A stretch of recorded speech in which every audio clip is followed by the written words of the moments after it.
all these people able to dance here in the middle of the day? Don't they have jobs? Back in the day, if you asked me if I would ever consider a new SpongeBob episode to be my favorite, I probably would have laughed. Even as the episodes started getting better again, very few of them can compete with a lot of the classics from the original series run, like Band Geeks, Chocolate with Nuts, Pizza Delivery, and so on. There were definitely a couple of episodes that can go toe-to-toe with the originals, like Plankton's Pet or Mimic Madness. But to me, SpongeBob still wasn't the show that it used to be. Then Season 11 came out, and my god, we got classic episode after classic episode.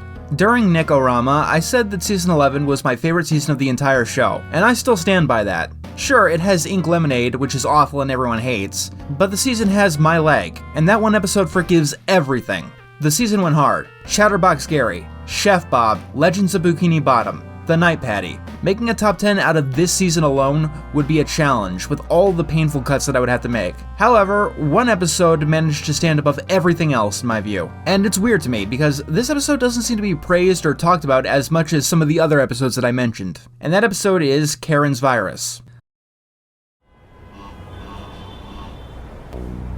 I'm going to say this right now for the record. Karen's Virus is my favorite episode of SpongeBob SquarePants. And I suppose my 10th anniversary is a perfect time to talk about the show that most contributed to my success here on this platform.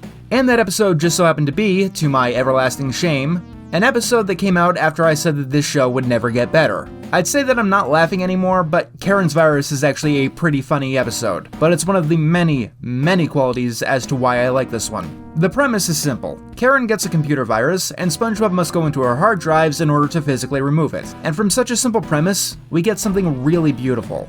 Let's talk about that animation. Karen's Virus uses CG animation more extensively than any other SpongeBob episode, and that's a lot of what makes this one memorable. It's not the most technically impressive CG in the world. The second and third movies have higher quality animation, but it is one of the most aesthetically impressive things, at least that I've seen in terms of SpongeBob. SpongeBob himself is kept 2D, but many of the assets and environments inside Karen are 3D, and it gives this episode a sense of scale and scope that most SpongeBob episodes don't have.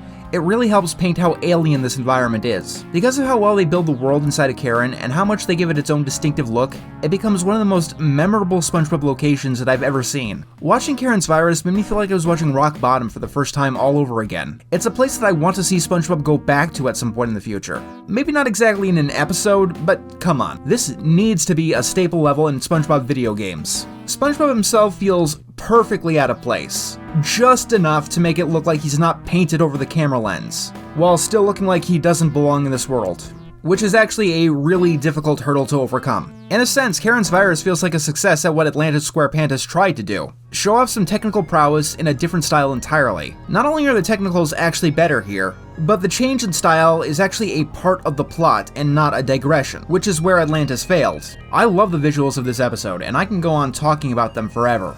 There's a scene where SpongeBob is just monochrome yellow, and they managed to pull that off too wonderfully. I'd imagine anyone who likes the amazing world of Gumball would really appreciate what they did with this episode. Even the scene transitions have that kind of spit and polish.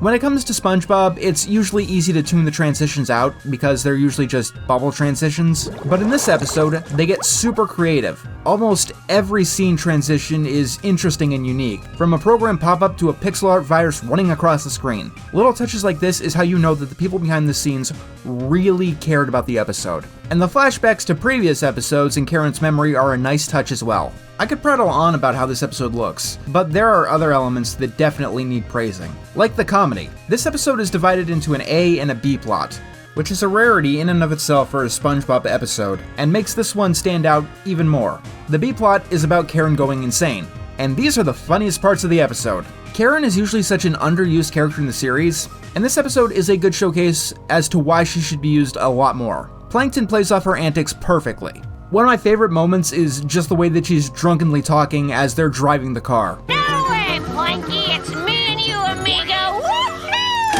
Hot dog, let's go dancing!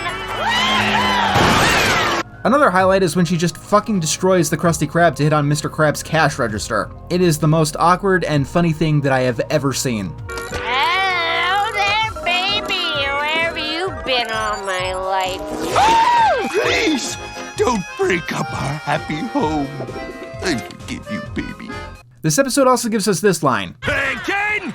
I need you to control your wife. Yeah, Mr. Krabs is definitely gonna get Twitter canceled by this time tomorrow. While the A-plot does have jokes, and they are funny when they come up, I hate everything. That's how Karen sees Squidward.